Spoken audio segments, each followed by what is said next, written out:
So thank you so much to our three panelists and to Kimberly, and hello, Andréane, who's played such a big role in setting this up. We've got just half an hour. We could probably take 2 hours.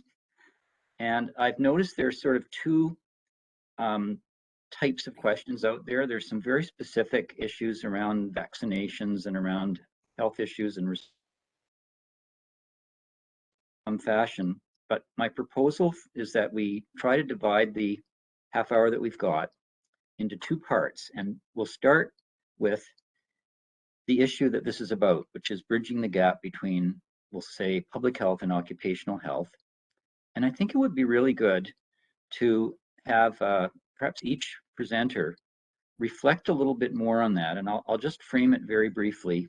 I imagine I speak for a lot of people who are attending this event, and I think it's close to 100 people now, where the feeling has been, the perception has been, that we had a public health system essentially run by medical doctors who weren't that familiar with other disciplines. So there was an interdisciplinary gap there. So we had a tremendous contribution from ventilation engineers, from occupational hygienists, from aerosol scientists that gradually started to penetrate into that, we'll say, medical world from some unfamiliar sources. And so one question for the 3 presenters is, how can we strengthen that interdisciplinary collaboration that has emerged almost, we'll say, organically out of the past 18 months? Second, I'll be really clear here. We have a lot of labor activists on this call. And I think I would speak for a lot of them in saying that they have felt, not just felt, they believe they can show that there was a lack of attention to protecting them at the front line, particularly our healthcare workers. Ontario had 25,000 recognized workers' comp claims in healthcare alone, but also other sectors. And really, what has happened, and it's a terrible thing that's happened in my opinion as someone who has been in the system for a long time myself, is that a big segment of our population, and they've been surveyed, and this has been validated by survey data, they don't believe that our public health authorities really care very much about protecting them. And perception is a big part of reality. And we've had some tremendously polarizing events that have happened. Unions have taken government and public health to court. They've won some, they've lost some. Workers have refused to work. And I think a tremendous amount of energy has gone into, we'll say, adversarial type encounters when we could have, if we'd had a better framework, I think worked better together. And I was very interested, and I'd like to know more from Nectaria in particular about the fact that there were some unions involved in some of the studies, Nectaria, that you were undertaking. So I'd be interested in hearing from our presenters, how can we bridge that, let's call it multidisciplinary gap for the future? And secondly, again, from the presenters, and maybe just answer both at the same time, can we find ways that the voice of the frontline workers in the various sectors and their unions in particular, along with the employers, can be better heard in our system? So I'll just throw that, maybe just sort of 2-3 minute responses, which are at the highest level. And then I would hope that we could address some of the more specific questions as we finish off the discussion session. I'm keeping really good track of the chat, and I'm trying to consolidate the questions. So anybody who's asked a question, even some controversial ones, we'll strive to at least give you a quick answer on them. So maybe we'll start in the order of presenters, Ray, then Nectaria, then David. The interdisciplinary gap and the sort of, we'll call it the gap with the stakeholders. So Ray, maybe. Let's go to Nectaria then while we're waiting for Ray. I agree with the assessment of saying that there's disciplinary gaps, and I noticed that that was the case when it came to talking about what's airborne, what's aerosol, just defining what each, what do the infectious disease specialists mean, so that was a challenge, and there was an evolution of thought at our institute, and not conceptualizing particles as dichotomous, but looking at a continuum. So I agree that there's some disciplinary challenges in trying to speak the same language. So one way is to try to get people together and exchange and agree on terminology, on concepts. That could be a way to move forward. Um, but I think a deeper problem and what has to be recognized to serve workers is to look at work itself, because we can have a theoretical view of, we'll implement this measure and that measure, and then that'll fix the problem. But then you need to go in the workplace and see sort of the ergonomist perspective. Look at real work activity and why aren't workers able to comply? I think we use the term compliance, but ergonomists don't like that term. They like the term workers get mobilized, workers participate in the measure, because there's things that are hindering them from being able to integrate that preventive measure in and be able to do their work properly. So for example, put plexiglass barriers on production lines, but then workers can't see properly, so they're backing up. So they're not protected anymore from the barriers, or installing barriers that are not, like the plexiglass isn't really covering, it's not adapted to the height of the workers. So I think it's just talking to the importance of really having a knowledge of workplaces, and workers are best positioned to tell you what their work is about, how they do their work, why are they changing their practice, what is it that they're trying to integrate in their work so that they can be safe, maintain their health, and be productive, keep up that production that they're expected to do. I think all those things are very important. And the same thing with healthcare workers. In our project, we do have, I think 5 or 6 union groups are represented, but also the order of psychiatrists, general practitioners. So we have a lot of different points of view. And I think it's important to let them voice what they're seeing, what their concerns are, what their members are interested in, and trying to take that into consideration when you're trying to do anything, whether it's a project or to implement something new. You need to have that perspective, because there's always like subtleties and nuances and the things that are happening on the ground that you might not have thought of as a researcher or as a policymaker. So you need to really surround yourself with the different voices around the table. And again, the work context is so important, and that's why it's important to evaluate not theoretical interventions, but interventions in a real work context.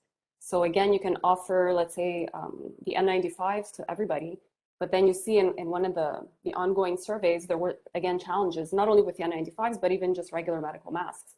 A lot of times, or even with hand hygiene after having contact with the patient. Compliance is not always optimal, but there's reasons for that. There's emergencies, there's no time, the space, the establishments are not built in a way that allows distancing, et cetera, et cetera. And that speaks to an even deeper problem, which I'm not sure how we're going to fix, is that the healthcare systems were already fragile before this pandemic. We had in Quebec, at least, austerity governments, and the healthcare system was reorganized. It created these mega structures where the management is top down. And so there's related studies that colleagues of mine are doing where they interviewed about 28 managers in these health and social services establishments and doctors, and the stories that they relate just show you how the top is disconnected from the middle management and then from the workers. So there's a whole host of, work organization and the psychosocial work environment that we like to talk about, and having workers have a say in their work and being, participate in the decisions that concern them, I think. But those are really big problems, and I'm not sure that they can be fixed overnight, because they're the result of a really 10 to 20 years of austerity and kind of having a system that needs to be fixed. So I wonder if we have Ray back, or I'm working offline with him, so we can go to David for now. And okay, let's go to David, and then I think just to get Andy ready, maybe Andy, since you were part of our planning group for this, you could comment on the two themes afterwards too, because you also epitomize a lot of the different elements of it in your own career history. So David, the interdisciplinary aspect and essentially the involvement of the stakeholders, Nectaria has opened up some tremendous territory that's very, very important. Yeah, I don't think I have anything smart to say. Probably for me, the major reaction to the past year is one of astonishment, where a lot of people I've thought quite highly of or respected in public health and infectious disease, it's really reached a point where I'm actually not sure how I could make eye contact with people. The absolute intransigence and unwillingness to move with the data in the face of a public health crisis is not something I would ever have imagined in Canada. Um, that said, I see a lot of parallels between what we're living through and well-documented historical events. There's a wonderful book by a guy named David Wooten, who's a historian at York University, called Bad Medicine, and it's a history of non-innovation in medicine. And he talks about, for example, anesthesia, non-use of anesthesia.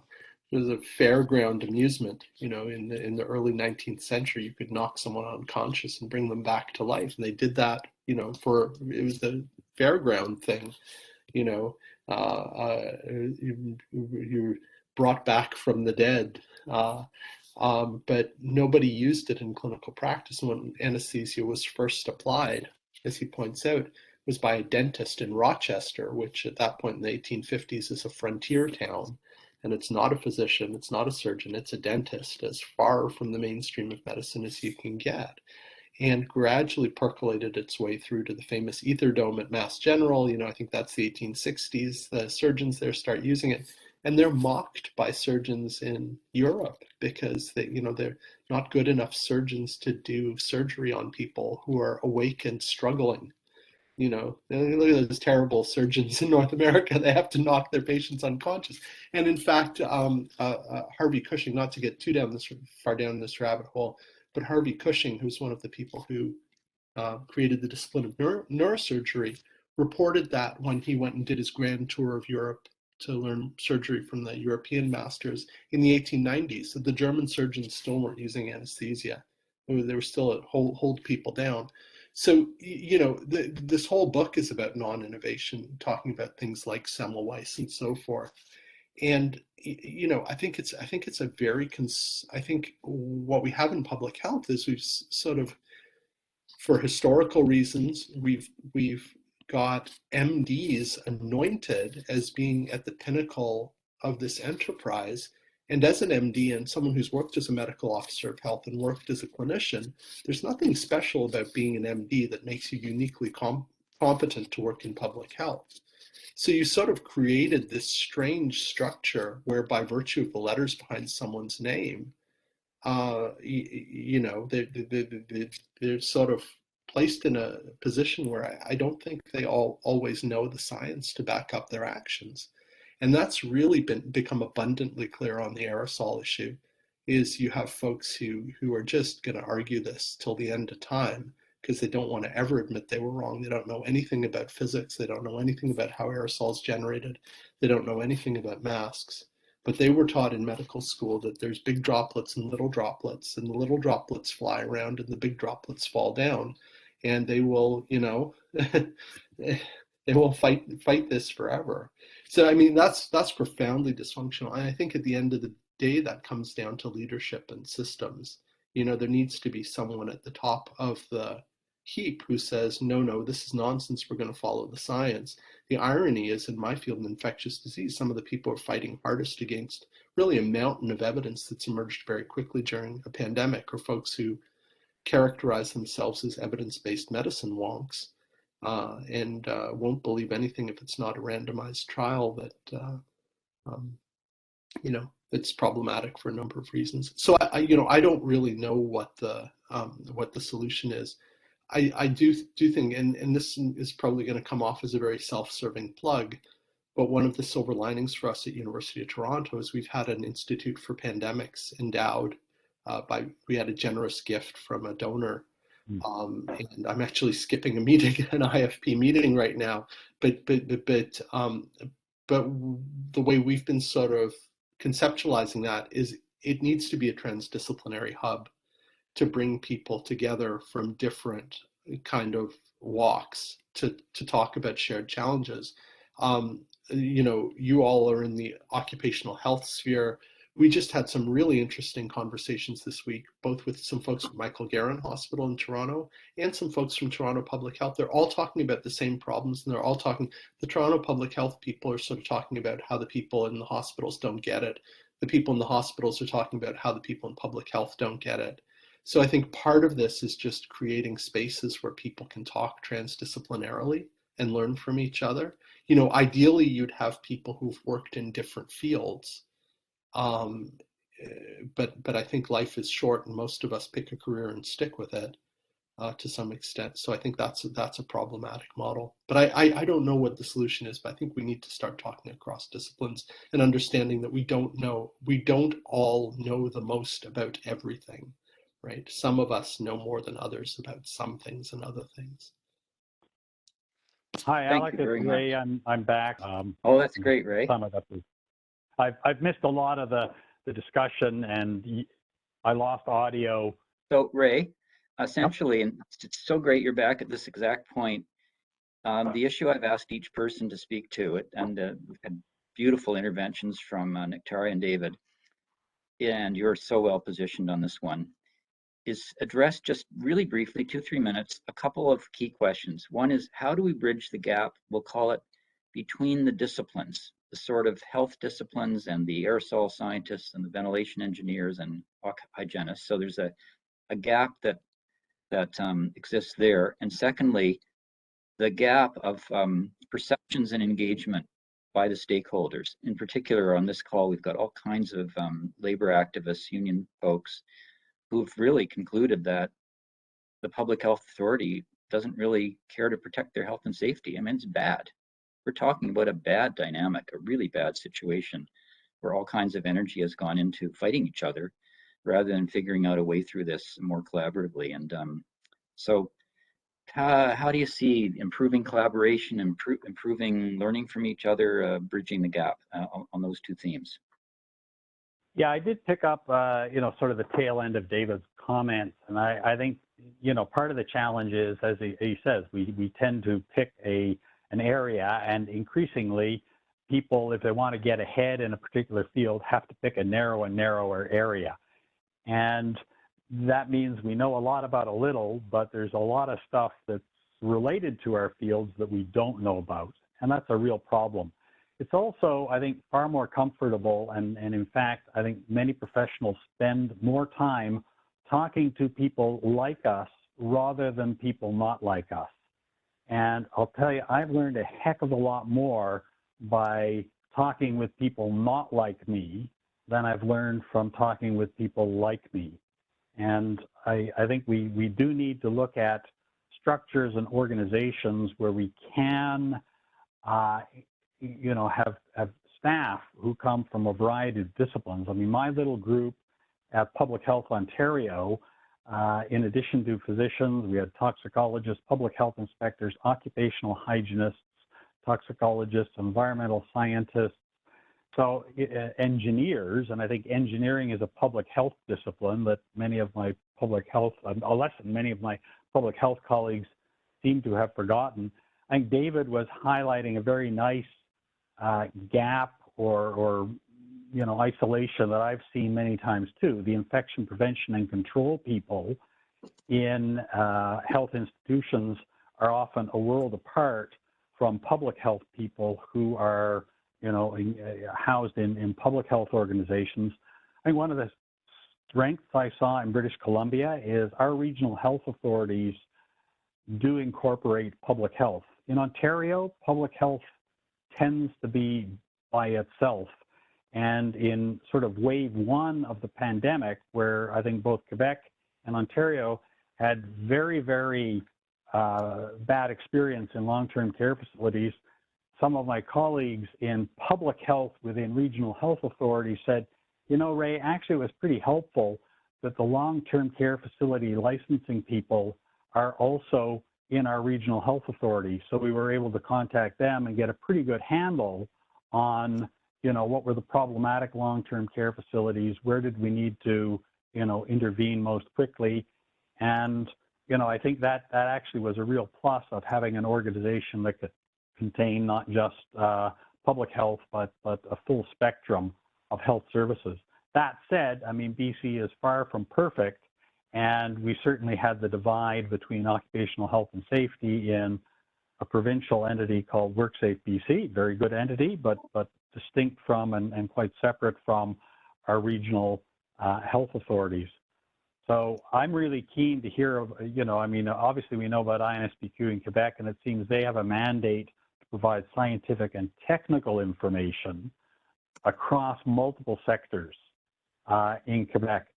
The mandate of Public Health Ontario is somewhat more narrowly defined, although, as someone who used to work at PHO, the inspiration for Public Health Ontario was far closer to INSPQ than it was to BC CDC.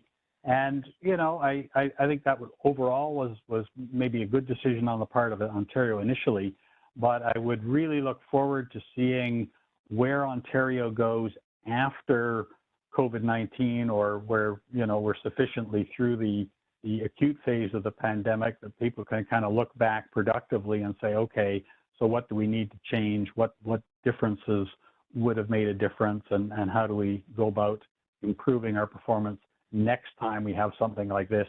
And I don't know when the next time is, but I'm pretty sure that there will be a next time.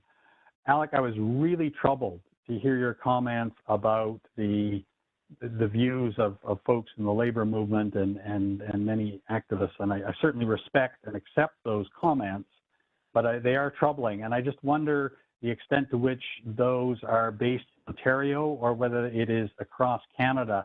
And certainly the COVID-19 working group that I was part of, the chair actually had a very strong background and history working with organized labor.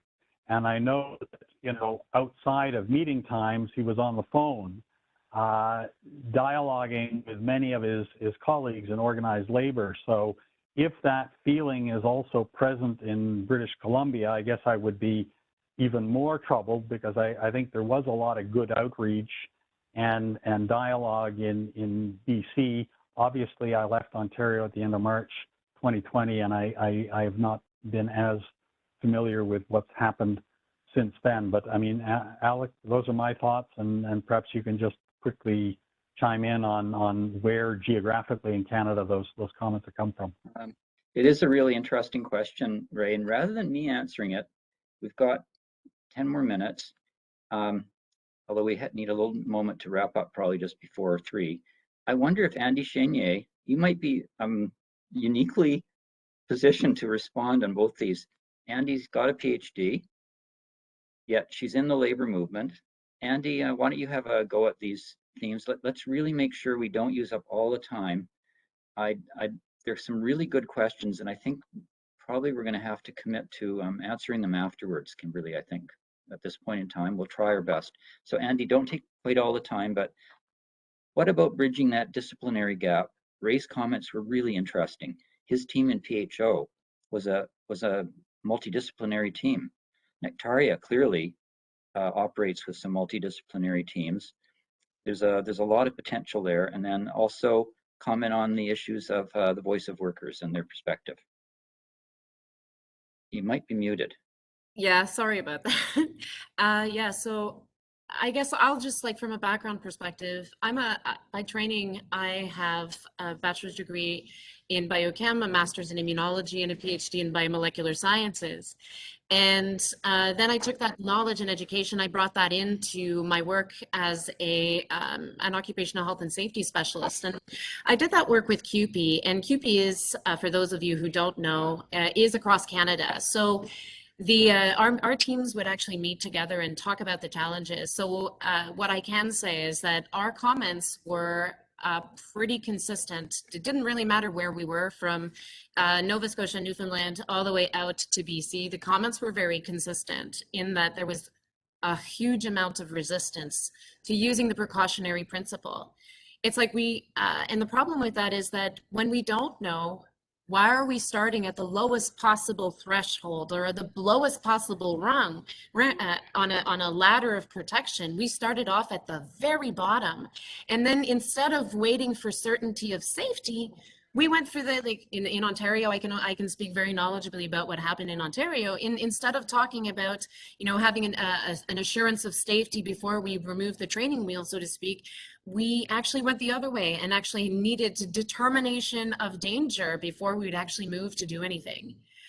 And from a worker perspective, and like we were talking about disinformation earlier, and I think that it's very interesting to hear like disinformation, because here we were, labor groups, advocating for the precautionary principle, advocating for respiratory protection for workers, and not just healthcare workers, just respiratory protection wherever it was needed.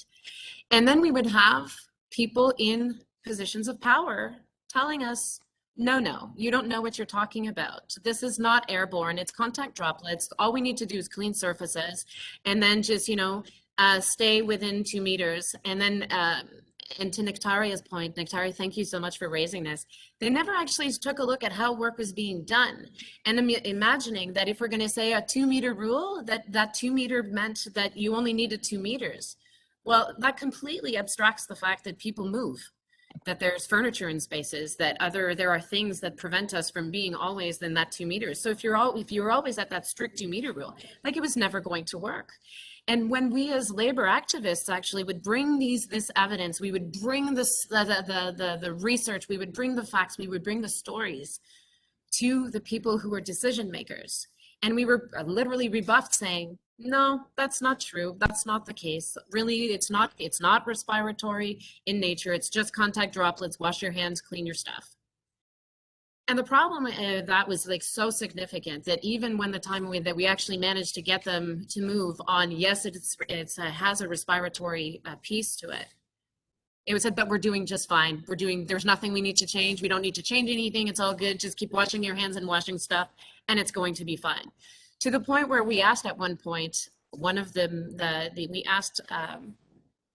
medical officers of health when Ontario was actually going to adopt the precautionary principle and provide respiratory protection, only to be told that if it was actually airborne, we would see a difference in transmission pattern. When in reality, what we would be seeing is transmission despite contact droplet precaution, which is what we saw. And so the problem I'm thinking when I'm looking at it is this reluctance to actually follow the science and to find those methods or those ways to actually get people to listen. And I very much appreciate this idea of having, multi-stakeholder representation, but who wasn't really at the table and who wasn't really being listened to is workers. We didn't see very many occupational health and safety specialists that were there. We didn't see that many workers, or when workers were speaking up, we didn't actually see any movement or any traction on that. And so I think that if we're going to be moving forward, we need to have those voices heard, and not just at government. We really need those voices to be heard in the workplace. One of the things that we saw over and over and over again is joint health and safety committees bypassed completely when it came to workplace, when it came to COVID-19, and that's wrong.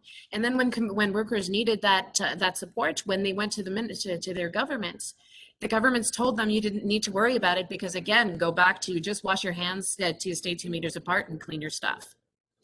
Okay. So I'll just wrap this up with one thing. You better wrap up. Yep, I'm wrapping up with one thing. So the one thing I will say is that one of the things that I'm trying that's different is that instead of just trying to completely bring this message from the outside, I decided to actually try a run for office to bring the message from the inside. And then maybe then we can have at least one person who's going to respond to scientific evidence and facts when they're placed in front of us. So that's it. That's by the way, an excellent presentation. Thank you so much to everybody for showing. So you can see what you get with an OCal webinar. And it's so important because we're seeing a meeting of the worlds. I'm hoping we can shift really quickly and Kimberly bring forward one or two of the key questions that have come up other than these general ones, just so we do respond to some of them with the time we've got left. I know time is running short. Sure, thank you. And a lot of them, I'll try to kind of sum them up. A lot of them are around, do we think there'll be public health guidance that shifts according to what this whole audience is agreeing to in terms of aerosol transmission? Like, do we think, are you seeing, do you think there will be a shift in terms of acknowledgement of that, and will we see that in the guidance and the policy? And we can we'll go around again. Go ahead, David. So I'm going to predict, I actually think there are politicians who are way out ahead of public health on this. And I think you are going to see some stuff come out in the days ahead that explicitly acknowledges that this is an aerosol transmitted disease. I have pretty much given up hope on my IPAC colleagues. I think they'll be the last to come round. I think there are some in public health who get it. And I think the difficulty is if you yourself don't understand it, you can't explain to people how to keep themselves safe. And that's a real problem. Aerosol, people understand aerosol. They've seen cigarette smoke. They know how cigarette smoke behaves. You give them that as a mental model, they can take it from there. They can figure it out. But if you can't even, if you yourself don't even understand how aerosol is related to cigarette smoke, you know, I mean, I love that I have hospital colleagues, I'll end it with this, who support enhanced ventilation, but this is droplets. You know, of course I support enhanced ventilation, but this is not, of course, we know it's mostly large droplets. I mean, that's a completely nonsensical and stupid statement, but you have very smart people saying nonsense like that. It's quite a depressing state of affairs to my mind. Thanks, David. And Ray, do you have any comment to that? And then Nectaria? Yeah, I don't want to take any shots at my infection prevention control colleagues. I do agree with David. I think, you know, public health may be further along than they are. From my discussions in BC, I don't think there's anyone I've talked to in public health that doesn't recognize that aerosol transmission is part of COVID. I think there's still a lot of debate on, you know, how much transmission is due to, you know, contact at what distance and inhalation of what size particles. I think everyone is pretty much, you know, surface contact is simply not the issue it was believed to be at the beginning of COVID. So I think there's been considerable movement there.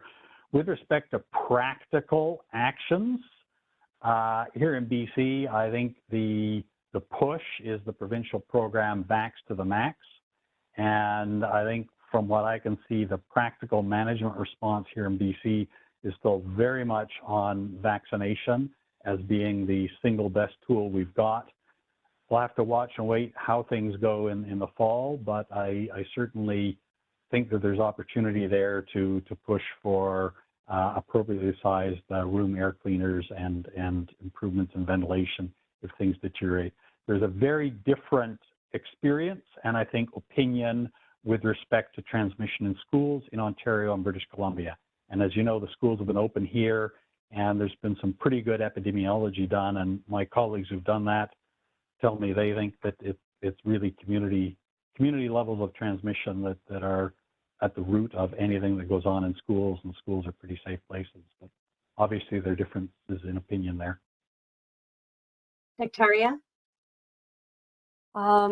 Yeah, I think, I'm not sure how things are going to move, but I think the danger is that even if you identify, well, we know what the problem is, it doesn't mean we know how to fix it. And again, I believe that the problems are so much more complex and upstream.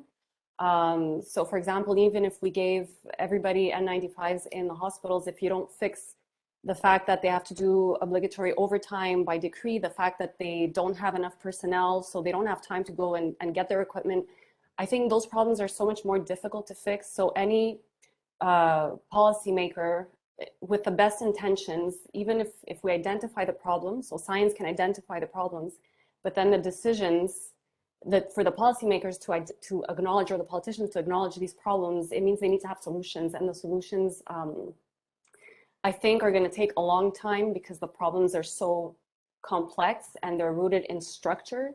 The same for schools. We want to improve ventilation, but you would need, you know, a specialist to come into a specific building and do an in-depth examination and then retrofit to a building that's also, I think some of that is also an obstacle to doing the things that we find are backed by science. So I'm not sure how we fix problems that are that complex at an organizational level.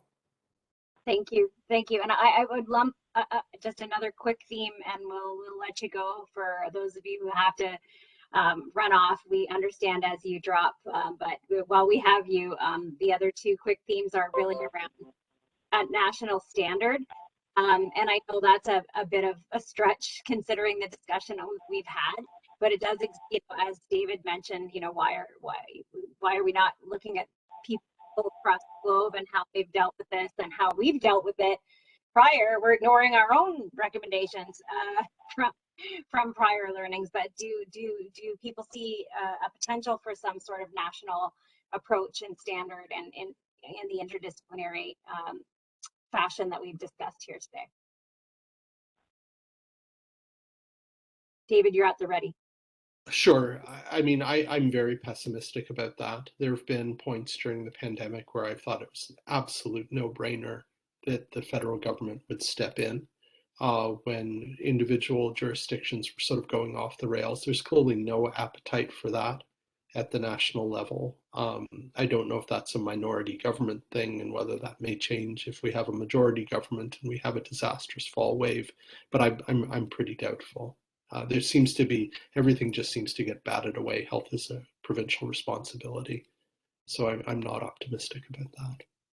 Thanks. And Ray?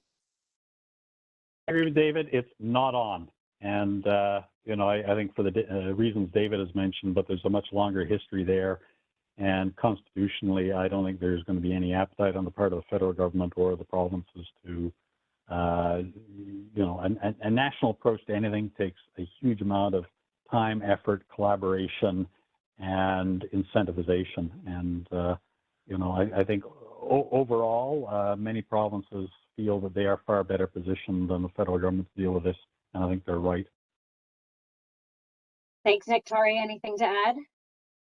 I'm a big proponent of local solutions, and I think it's what our workers have been telling us in the healthcare sector, is that they're in these mega structures where their voices aren't heard, and the person at the top has no idea what's going on. I mean, we had middle managers saying they had to run off to buy garbage bags as body bags. It's just been such a disaster, and the public has really no idea what's going on behind those walls. So I always believe that, you know, local is always better because it's close to the situation on the ground.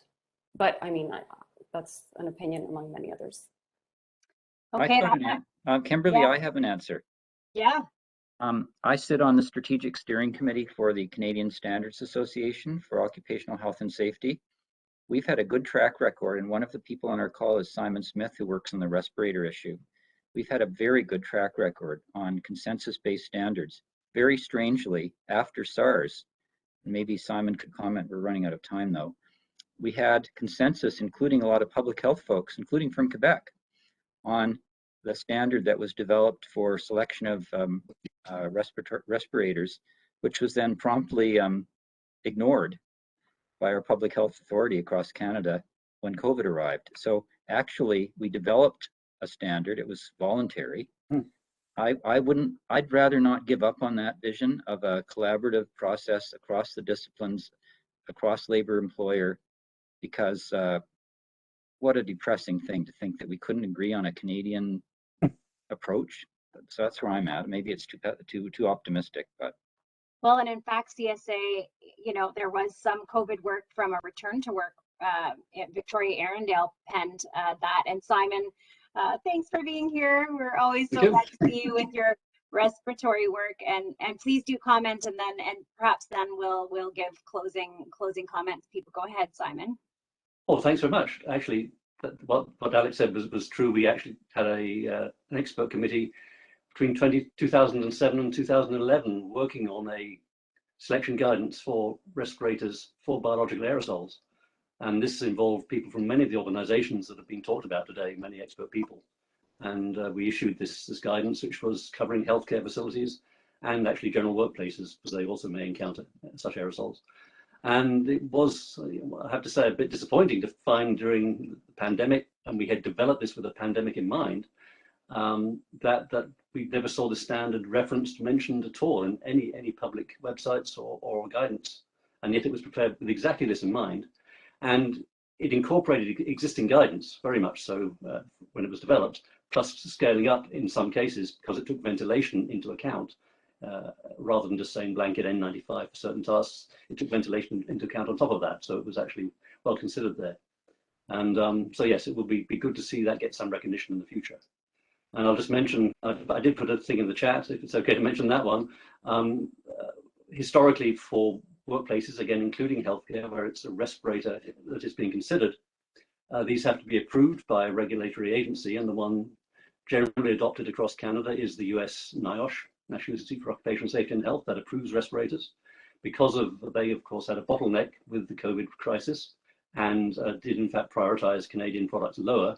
With new manufacturers coming online in an effort to of course relieve shortages, they then faced this problem that they couldn't get products approved. Health Canada stepped in and did a great job in creating a specification about a year ago to allow such products to be manufactured and used in healthcare facilities across Canada. And that is now being solidified for the future in a new Canadian standard, which is I'm involved in, and just at the point of final editing, ready for ballot and publication, we hope later this year. So that's coming up. A lot of points have been raised in that discussion, and it will reflect very much the NIOSH kind of categories that we have, but also bringing in the surgical respirator category. That's something sort of hybrid in the US that's going to be coming in. But one discussion that has been held was that could this be extended to a series of respirator classes for not for use in healthcare workplaces, but in tasks where there may be public-facing needs, obviously customer relations and so on, where you want to have some certainty of the level of protection offered, but it doesn't need to be as good as a sort of healthcare respirator. And it may be 80% efficiency, maybe a lower fit requirement. I just wondered, is there an interest in such a level? The US is looking at it.